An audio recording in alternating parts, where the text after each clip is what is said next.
Hello friends, welcome to channel. അപ്പോൾ നമ്മളിന്ന് actually പറയാൻ പോകുന്നത് 5 മ്യൂച്വൽ ഫണ്ടുകളാണ്. നിങ്ങളൊരു ലോങ് ടേം ആയിട്ടൊക്കെ ഇൻവെസ്റ്റ് ചെയ്യാൻ നോക്കുന്നുണ്ടെങ്കിൽ, ഞാൻ ആക്ച്വലി ഇൻവെസ്റ്റ് ചെയ്യുന്ന 5 മ്യൂച്വൽ ഫണ്ടുകളുടെ കാര്യം പറയാൻ പോകുന്നത്. അല്ലെങ്കിൽ നിങ്ങൾ ലോങ് ടേമിൽ നോക്കുന്നുണ്ടെങ്കിൽ ഏതൊക്കെ മ്യൂച്വൽ ഫണ്ട് ഇൻവെസ്റ്റ് ചെയ്യണം, അതിൻ്റെ ഡീറ്റെയിൽസ് ആണ് നമ്മൾ പറയാൻ പോകുന്നത്. അപ്പോൾ നിങ്ങൾ ഓൾറെഡി എൻ്റെ വീഡിയോസ് മുമ്പ് കാണാറുവാണെങ്കിൽ നിങ്ങൾ ഓൾറെഡി അറിയിരിക്കും, ഞാൻ ഓൾറെഡി ഫൈനാൻഷ്യൽ അനലിസ്റ്റ് ആയിട്ട് വർക്ക് ചെയ്യുന്നതാണ് ഒരു MNCയിൽ. അതുപോലെ തന്നെ എനിക്ക് ആക്ച്വലി NISM സർട്ടിഫിക്കേഷനും ഉണ്ട് മ്യൂച്വൽ ഫണ്ടിൽ ആണ്. അതുപോലെ തന്നെ ഇപ്പോൾ ഞാൻ ആക്ച്വലി ഫൈനാൻഷ്യൽ നമ്മുടെ കുറേ ഇപ്പോൾ എന്താ പറയുക, കുറേ ചെറിയ ചെറിയ ചാനലുകൾ ഇപ്പോൾ അത് പണ്ട് വേറെ വീഡിയോസൊക്കെ ഇട്ട ചാനലൊക്കെ ഇപ്പോൾ ഫൈനാൻസ് വീഡിയോസും ക്രെഡിറ്റ് കാർഡ് വീഡിയോസും മ്യൂച്വൽ ഫണ്ട് വീഡിയോ ഒക്കെ ഇട്ടിട്ട് വന്നിട്ടുണ്ട്. ഞാൻ റീസെൻ്റ്ലി കുറേ കണ്ടു. അതുപോലെ തന്നെ കുറേ പേര് കമൻറ്റ് ചെയ്തിട്ടുണ്ടായിരുന്നു. എന്ന് വെച്ചാൽ 10 പൈസ ഇവരിലാണ്ട് ഓരോ എന്താ പറയുക നോക്കിയിട്ട് വിളിച്ച് പറയാവുന്നതാണ്. അപ്പോൾ അങ്ങനത്തെ ചാനലിലൊക്കെ പോയി പെടരുത്. നിങ്ങൾ ഹാർഡ് ഏൺ മണി എപ്പോഴും ഇതുപോലെ എന്തെങ്കിലും സ്റ്റോക്ക് മാർക്കറ്റിലോ മ്യൂച്വൽ ഫണ്ടിലോ അല്ലെങ്കിൽ സംഭവത്തിലൊക്കെ ഇൻവെസ്റ്റ് ചെയ്യാൻ നോക്കുന്നുണ്ടെങ്കിൽ മൾട്ടിപ്പിൾ സ്ഥലത്ത് കൺസൾട്ട് ചെയ്യാം. നിങ്ങൾക്ക് ആക്ച്വലി ഫൈനാൻഷ്യൽ അഡ്വൈസറിനെ ക്വാളിഫൈഡ് ആയിട്ടുള്ള ഫൈനാൻഷ്യൽ അഡ്വൈസറിനെ കൺസൾട്ട് ചെയ്യാൻ പറ്റും. ഞാൻ ആക്ച്വലി ഫൈനാൻഷ്യൽ അഡ്വൈസറിനെ ശരിക്കും ഒരു ലൈസൻസ് എടുക്കണം, നമ്മളത് എടുത്തിട്ടില്ല. അതുകൊണ്ടാണ് ഞാൻ റെക്കമെൻഡേഷൻ ചെയ്യണില്ല എന്ന് പറയുന്നത്. ഞാൻ ആക്ച്വലി എടുക്കാനുള്ള ഒരു പ്ലാൻ ഉണ്ട്. അപ്പോൾ അതുകൊണ്ടാണ് ഞാൻ പ്രത്യേകിച്ച് എടുത്ത് പറയണമെന്ന് വെച്ചാൽ, നിങ്ങൾക്ക് സെബിയുടെ അങ്ങനെ റൂൾ ഉണ്ട്, നമ്മൾ റെക്കമെൻഡ് ചെയ്യാൻ പാടില്ല. നിങ്ങൾക്ക് ആ ലൈസൻസ് ഉണ്ടെങ്കിൽ മാത്രമേ സ്റ്റോക്സ് ആയാലും മ്യൂച്വൽ ഫണ്ട് ആയാലും റെക്കമെൻഡ് ചെയ്യാൻ പാടുള്ളൂ എന്ന് സംഭവം ഉണ്ട്. അതുകൊണ്ട് നമ്മൾ എടുത്ത് പറഞ്ഞേട്ടാ. അപ്പോൾ എന്തായാലും നമുക്ക് വീഡിയോയ്ക്ക് അതിന് മുമ്പ് നമ്മുടെ 2 മെയിൻ ചാനൽസ് മാത്രം പോയി കണ്ടു നോക്കുക, സബ്സ്ക്രൈബ് ചെയ്യുക, സപ്പോർട്ട് ചെയ്യുക, ഫ്രണ്ട്സിലേക്ക് നമുക്കൊന്ന് ഷെയർ ചെയ്യുക. എന്തായാലും സംശയം കാണിലേക്ക് എൻ്റെ കമൻറ്റ് ചെയ്താൽ മതി, നമ്മളെല്ലാ കമൻറ്റ് റിപ്ലൈ ആകുന്നതാണ്. അതുപോലെ നമ്മൾ 3ാമത്തെ ചാനൽ ജയിച്ചു പോലെ കാണാത്ത പോയി കണ്ടു നോക്കുക. നമ്മളത് ഫുള്ളി ഒരു ടെക് ചാനലാക്കിയിട്ടുണ്ട്. 3ാമത്തെ ചാനൽ പുതിയതായിരുന്നു. അപ്പോൾ സബ്സ്ക്രൈബ് ചെയ്യുക, സപ്പോർട്ട് ചെയ്യാൻ കാണാത്ത പോയി കണ്ടു നോക്കട്ടെ. അതുപോലെ തന്നെ നമ്മൾ ഇൻസ്റ്റാഗ്രാം പേജിലും ടെലിഗ്രാം ചാനലിൽ അവൈലബിൾ ആണ്. മറക്കാത്തൊരു ഫോളോ ചെയ്യുക. നിങ്ങൾക്ക് എന്തെങ്കിലും സംശയം ഉണ്ടെങ്കിൽ അതിലും കോൺടാക്ട് ചെയ്യാം. നമ്മൾ മോസ്റ്റ്ലി എല്ലാ കമൻസിനും റിപ്ലൈ കൊടുക്കുന്നതാണ്. അതുപോലെ തന്നെ ഇൻസ്റ്റാഗ്രാമിൽ റിപ്ലൈ കൊടുക്കുന്നതാണ്. ഇൻസ്റ്റാഗ്രാമിൽ കുറച്ച് സ്ലോ ആയിരിക്കുന്നു മാത്രമേ ഉള്ളൂ കേട്ടോ. അപ്പോൾ നമുക്ക് എന്തായാലും വീഡിയോയിലേക്ക് പോകാം. അപ്പോൾ ഞാൻ എൻ്റെ പ്രൊഫൈൽ, ഞാൻ ആക്ച്വലി മെയിനായിട്ട് മ്യൂച്വൽ ഫണ്ട് ഇൻവെസ്റ്റ്മെൻറ്റ് ചെയ്യുന്നത് IND മണി ആപ്പ് ത്രൂ ആണ്. അഥവാ അതല്ലാണ്ട് ഏഞ്ചൽ വൺ കൂടെ ചെയ്യുന്നുണ്ട്. അതുപോലെ തന്നെ ഗ്രോ കോഡും ചെയ്യുന്നുണ്ട്. ഗ്രോ കോഡ് നോക്കിക്കഴിഞ്ഞാൽ ഇതെന്താ വെച്ചാൽ നമുക്ക് മ്യൂച്വൽ ഫണ്ടിന് ആക്ച്വലി ഡിമാൻഡ് അക്കൗണ്ട് വേണ്ട. അതുകൊണ്ട് തന്നെ നമുക്ക് എവിടെ സ്റ്റാർട്ട് ചെയ്താലും, ഏത് ആപ്പിൽ സ്റ്റാർട്ട് ചെയ്താലും നമുക്ക് എല്ലാ ആപ്പിലും അത് റിട്രീവ് ചെയ്തെടുക്കാൻ പറ്റും. അപ്പോൾ അങ്ങനെ ഒരു ഗുണമുണ്ട്. എനിക്ക് കുറച്ചുകൂടി ഈസി ആയിട്ട് തോന്നിയത് ഏഞ്ചൽ വണ്ണും അതുപോലെ തന്നെ എന്താ പറയുക IND മണിയാണ്. അപ്പോൾ IND മണിയിൽ ഞാൻ ഗ്രോയിൽ ആക്ച്വലി ELS ഫണ്ട് മാത്രമേ ഞാൻ ചെയ്യേണ്ടായിരുന്നുള്ളൂ. അപ്പോൾ നിങ്ങൾക്ക് അറിയാം, നിങ്ങളൊരു ടാക്സ് അടയ്ക്കുന്നത് പുതിയ റെജീമിലാണെങ്കിൽ ELS ഫണ്ട് വേസ്റ്റ് ആണ്. അപ്പോൾ അങ്ങനെയാണെങ്കിൽ നിങ്ങൾ ELS ഫണ്ട് നിർത്താതിരിക്കും നല്ലത് കേട്ടോ. അപ്പോൾ പഴയ റെജീമാണെങ്കിൽ നല്ലതാണ്, നമുക്ക് റിഡക്ഷൻ കിട്ടും. അപ്പോൾ ഞാൻ ആക്ച്വലി ഫസ്റ്റ് ചെയ്യുന്നത്, അപ്പോൾ ഇതാണ് നമ്മുടെ IND മണിയുടെ പ്രൊഫൈലാണത്. ഇതിന് ആക്ച്വലി ചില സമയത്ത് നമ്മുടെ ഈ ലൈറ്റ് കുറച്ച് ഹാർഷാണ്, അതാണ്. പിന്നെ ഓട്ടോ ബ്രൈറ്റ്നസ് ഉണ്ടല്ലോ, ഒന്ന് ഫോക്കസ് കണ്ടോ. ഇതിൽ ഞാൻ ആദ്യം മെയിനായിട്ട് ഇൻവെസ്റ്റ് ചെയ്തേക്കുന്നത് ബന്ധൻ്റെ Nifty 50 ഇൻഡെക്സ് ഫണ്ടാണ്. നിങ്ങൾ ലോങ് ടൈം നോക്കുന്നുണ്ടെങ്കിൽ ഇൻഡെക്സ് ഫണ്ട് ചെയ്താൽ മതി. ഇൻഡെക്സ് ഫണ്ട് നോക്കുമ്പോൾ നമുക്കൊരു മാക്സിമം ഒരു 12% മാക്സിമം റിട്ടേൺ വരുള്ളൂ. പക്ഷേ റിസ്ക് കുറവാണ്. അപ്പോൾ നിങ്ങൾ ആക്ച്വലി ഒരു മ്യൂച്വൽ ഫണ്ട് ഇൻവെസ്റ്റ് ചെയ്യുമ്പോൾ നമ്മളത് എന്താ പറയുക, മൾട്ടിപ്പിൾ സ്ഥലത്ത് ഇൻവെസ്റ്റ് ചെയ്യണം. അപ്പോൾ സ്മോൾ ക്യാപ്സിൽ ചെയ്യണം, മിഡ് ക്യാപ്സിൽ ചെയ്യണം, ലാർജ് ക്യാപ്സിൽ ചെയ്യണം. ഒരേ ഫണ്ട് ഉണ്ടോ എന്ന് ചെക്ക് ചെയ്യാനും മറക്കരുത്. അതായത് നിങ്ങളിപ്പോൾ മൾട്ടിപ്പിൾ ഇൻഡെക്സ് ഫണ്ടിൽ പോയി ഇൻവെസ്റ്റ് ചെയ്ത് കഴിഞ്ഞാൽ, പ്രത്യേകിച്ച് ലാർജ് ക്യാപ്പിൻ്റെ ഇൻഡെക്സ് ഫണ്ടിൽ പോയി ചെയ്ത് കഴിഞ്ഞാൽ അതിലുണ്ടാവുന്നത് സെയിം കമ്പനീസുകൾ തന്നെ ആയിരിക്കും. അപ്പോൾ അത് ഓവർലാപ്പ് ആവും. അപ്പോൾ അത് അങ്ങനെ ചെയ്യാൻ പാടില്ല ശരിക്കും. നിങ്ങൾക്ക് ആക്ച്വലി എന്താ പറയുക, റിട്ടേൺസ് കറക്റ്റായിട്ട് കിട്ടില്ല. എപ്പോഴും നിങ്ങൾ മൾട്ടിപ്പിൾ, ഇപ്പോൾ മിഡ് ക്യാപ്പിൽ നിങ്ങൾക്ക് ഇൻഡെക്സ് ഫണ്ട് മാത്രമായിട്ട് മതിയെന്നുണ്ടെങ്കിൽ ഒരു ലാർജ് ക്യാപ്പിൽ ഇൻഡെക്സ് ഫണ്ട്, ഒരു മിഡ് ക്യാപ്പിൽ ഇൻഡെക്സ് ഫണ്ട്, ഒരു സ്മോൾ ക്യാപ്പിൽ ഇൻഡെക്സ് ഫണ്ട്. ഞാൻ ആക്ച്വലി നമ്മുടെ ലാർജ് ക്യാപ്പിലും ഇൻഡെക്സ് ഫണ്ടിൽ ചെയ്യുന്നുണ്ട്, മിഡ് ക്യാപ്പിലും ചെയ്യുന്നുണ്ട് കേട്ടോ. അത് Nifty 50 തന്നെയാണ്. അപ്പോൾ ബന്ധൻ Nifty 50 ഇൻഡെക്സ് ഫണ്ട് ഞാൻ ചെയ്യുന്നുണ്ട്. ഇത് റെക്കമെൻഡേഷൻ കേട്ടോ, അത് it is not a recommendation. അപ്പോൾ ഇത് ജസ്റ്റ് എൻ്റെ ഒരു ഞാൻ ഇൻവെസ്റ്റ് ചെയ്തിരിക്കുന്ന എന്താ പറയുക മ്യൂച്വൽ ഫണ്ടിനെ ഞാൻ പറയുന്നത് മാത്രമാണ്. അത് ഞാൻ എടുത്ത് പറയുന്നതാണ്. എന്ന് വെച്ചാൽ നമ്മുടെ റൂളിനെതിരെ ഒന്നും പറയാൻ പാടില്ല. പിന്നെ ഞാൻ ചെയ്തേക്കുന്നത് HDFCയുടെ ഫ്ലെക്സി ക്യാപ്പ് ഫണ്ടാണ്. ഫ്ലെക്സി ക്യാപ്പ് ഫണ്ടിൽ നോക്കിക്കഴിഞ്ഞാൽ മിക്കതും IT കമ്പനീസുകളൊക്കെയാണ് വരിക. ഞാൻ പറഞ്ഞ ഏതൊക്കെ കമ്പനീസ് അതിലുണ്ടെന്ന്.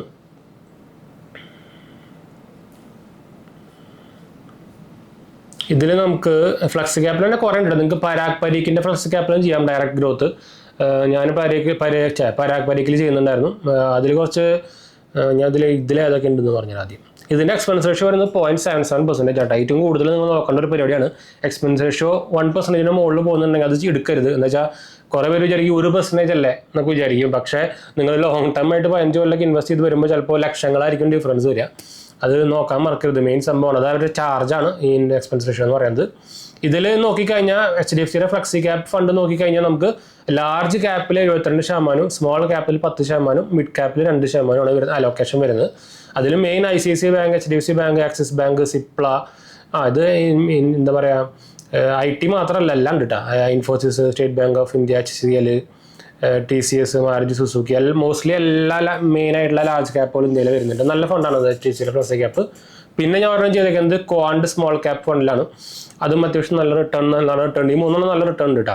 പിന്നെ നിങ്ങൾക്ക് വേണമെങ്കിൽ ഒരു മിഡ് ക്യാപ്പിൽ ചെയ്യാം, മിഡ് ക്യാപ്പ് ഇൻഡെക്സ് ഫണ്ട്. ഞാൻ ചെയ്തേക്കുന്നത് ആദിത്യ ബിർളയുടെയാണ്. പിന്നെ നിങ്ങൾക്ക് വേണമെങ്കിൽ ഒരു എന്താ പറയുക ഒരു സ്മോൾ ക്യാപ്സിലും ചെയ്യാം. സ്മോൾ ക്യാപ്സ് ഞാൻ ഓൾറെഡി പറഞ്ഞല്ലോ, ക്വാണ്ട് സ്മോൾ ക്യാപ്പ്. അതല്ലാണ്ട് നിങ്ങൾക്ക് വേണമെങ്കിൽ നിങ്ങൾക്ക് തീം ബേസ്ഡ് ആയിട്ടുള്ള ഫണ്ടിൽ ചെയ്യാം. അതായത് ടെക്നോളജി ബേസ്ഡ് അല്ലെങ്കിൽ എന്താ എനർജി ബേസ്ഡ് അങ്ങനത്തെ സംഭവം. ഇപ്പോൾ എക്സാമ്പിൾ ആയിട്ട് നമ്മുടെ കോട്ടക്കിൻ്റെ ടെക്നോളജി ഫണ്ട് അല്ലെങ്കിൽ ICICI പ്രൊഡൻഷ്യൽ ടെക്നോളജി ഫണ്ടിൽ അതിലേക്ക് വേണമെങ്കിൽ ചെയ്യാന്ന് വെച്ചാൽ പ്രത്യേകിച്ച്. പിന്നെ നിങ്ങൾക്ക് വേണമെങ്കിൽ നാസ്ഡാക്കിൻ്റെ ഫണ്ടിലും ചെയ്യാം. അതായത് US സ്റ്റോക്സിൽ ഇൻവെസ്റ്റ് ചെയ്യുന്ന മ്യൂച്വൽ ഫണ്ടുകളാണ്. അല്ലെങ്കിൽ ഞാൻ US സ്റ്റോക്സിൻ്റെ മ്യൂച്വൽ ഫണ്ടിൽ ചെയ്യാറില്ല എന്ന് വെച്ചാൽ ഓൾറെഡി ഞാൻ US സ്റ്റോക്സിൽ ചെയ്യുന്നുണ്ട്. അപ്പോൾ ഞാൻ അതിൽ ചെയ്യാറില്ല. പിന്നെ നിങ്ങൾക്ക് വേണമെങ്കിൽ ഒരു എന്താ പറയുക ഇപ്പോൾ ഞാൻ പറഞ്ഞല്ലോ ടാക്സ് ഡിഡക്ഷൻ വേണമെന്നുണ്ടെങ്കിൽ ELS ഫണ്ടിലും ചെയ്യാം. ഞാൻ ആക്ച്വലി ബന്ധൻ്റെ തന്നെയാണ് ELS ഫണ്ടിൽ ചെയ്യുന്നത്. പക്ഷേ ഇപ്പോൾ ഞാൻ അതിൽ SIP ചെയ്യുന്നില്ല, അപ്പോൾ സ്റ്റോപ്പായി. എന്ന് വെച്ചാൽ നമുക്കറിയാം ഒരു ലിമിറ്റ് ഉണ്ട്. അത് കഴിഞ്ഞ് കഴിഞ്ഞാൽ ELS ഫണ്ട് കാര്യമില്ല. എന്ന് വെച്ചാൽ നോർമലി ELS ഫണ്ടിൽ വലിയ എന്താ പറയുക റിട്ടേണും കാര്യങ്ങളൊന്നും വരാറില്ല. പ്രത്യേകിച്ച് പുതിയ റിജമാണെങ്കിൽ പറയാൻ വേണ്ട.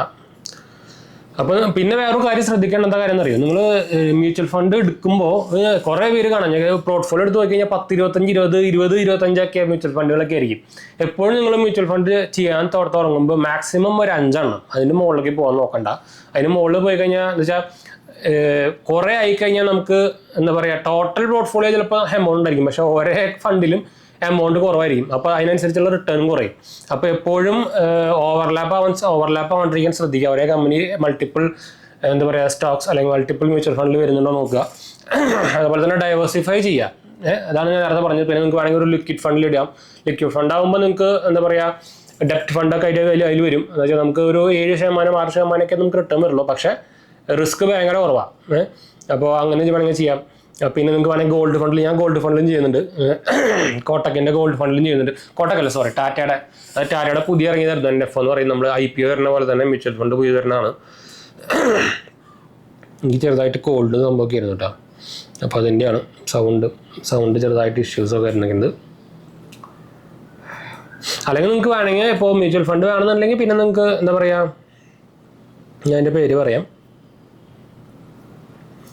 നമ്മുടെ ടാറ്റ ഗോൾഡ് അല്ലെങ്കിൽ ഇപ്പോൾ കോട്ടക് ഗോൾഡ് ആയാലും എക്സ്ചേഞ്ച് ട്രേഡ് ഫണ്ട്സിലെയും ETF ചെയ്യാം. ETF ആയാലും സ്റ്റോക്ക് പോലെ തന്നെയാണ്, പക്ഷേ അതിൻ്റെ ഡിമാൻഡൊക്കെ വേണം. ETF വേണമെങ്കിൽ ചെയ്യാം നിങ്ങൾക്ക്. അത് കുറച്ചും കൂടി സേഫാണ്. വലിയ കാര്യമായിട്ടുള്ള എന്താ പറയുക പ്രൈസ് കുറയണം, ഭയങ്കരമായിട്ട് കുറയണം, അങ്ങനത്തെ പരിപാടി ഭയങ്കര കുറവാണ് ETF. ഒരു ലിമിറ്റഡ് ആയിട്ടുള്ള മ്യൂച്വൽ ഫണ്ട് പോലെ തന്നെയാണ്. ഒരു ലിമിറ്റഡ് ആയിട്ടുള്ള എമൗണ്ടൊക്കെ കുറയുള്ളൂ. നമ്മുടെ ഷെയർ സ്റ്റോക്സ് പോലെ ഇടുന്നു ചിലപ്പോൾ ഇടിയും, ചിലപ്പോൾ അങ്ങനെ കൂടുന്നു, അങ്ങനത്തെ പരിപാടി ഇല്ല. പ്രത്യേകിച്ച് ഗോൾഡിൽ നിങ്ങൾക്ക് അറിയായിരിക്കും ഗോൾഡ് ഫണ്ട് പതുക്കെ കയറുള്ളൂ, പതുക്കെ കുറയുള്ളൂ, അങ്ങനെയാണ്. അപ്പോൾ അതുപോലെ പ്രത്യേകിച്ച് ഞാൻ ഇപ്പോൾ ഈ ടാറ്റ ഗോൾഡിൻ്റെ എക്സ്ചേഞ്ച് ട്രേഡഡ് ഫണ്ട് എടുക്കാൻ മെയിൻ കാരണം ഇത് പുതിയതായിട്ട് വന്നൊരു ETF ആയിരുന്നു. അപ്പോൾ അതുകൊണ്ട് തന്നെ നമുക്കൊരു എന്താ പറയുക ഇതിന് പ്രൈസ് വരുന്നത് 7 രൂപയുള്ളൂ. അപ്പോൾ നോർമലി ബാക്കിയുള്ള എല്ലാ ഗോൾഡ് ETF നോക്കി കഴിഞ്ഞാൽ 60 രൂപ 60 രൂപ റേഞ്ച് വരും. അപ്പോൾ ഇത് ആ റേഞ്ചിലേക്ക് വരുമ്പോൾ നമുക്ക് നല്ല ലാഭം കിട്ടില്ല. അപ്പോൾ അതുകൊണ്ടാണ് ഞാൻ എടുത്ത് അങ്ങനെ പുതിയതായിട്ട് വരുമ്പോൾ നിങ്ങൾക്ക് ഇത് വാങ്ങിച്ചു വെക്കാം കേട്ടോ, നല്ലതാണ്. സ്റ്റോക്സ് ഏതാ നോക്കിയിട്ട് വാങ്ങിച്ചു വെക്കാം. അപ്പോൾ ഇതൊക്കെയാണ് ഞാൻ നോർമലി ചെയ്യുന്ന മ്യൂച്വൽ ഫണ്ടിൽ. ഞാൻ ആക്ച്വലി തുടങ്ങിയപ്പോൾ ഒരു 5-6 ഉണ്ടായിരുന്നു. പിന്നെ അതൊക്കെ മാറ്റി കുറേ സ്വിച്ച് ചെയ്തു.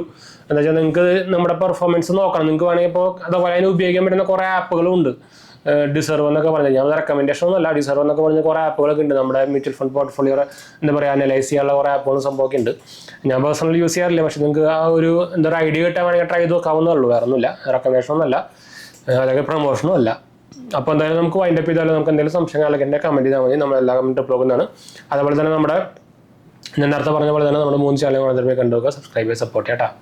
ഇൻസ്റ്റാഗ്രാം പേജും ടെലിഗ്രാം ചാനലിൽ ലിങ്കും ഞാൻ താഴെ കൊടുത്തിട്ട് മറക്കണ്ട, ഫോളോ ചെയ്യുക. നിങ്ങൾക്ക് എന്തെങ്കിലും സംശയം ഉണ്ടെങ്കിൽ മെസ്സേജ് ചെയ്യാം. ബൈ.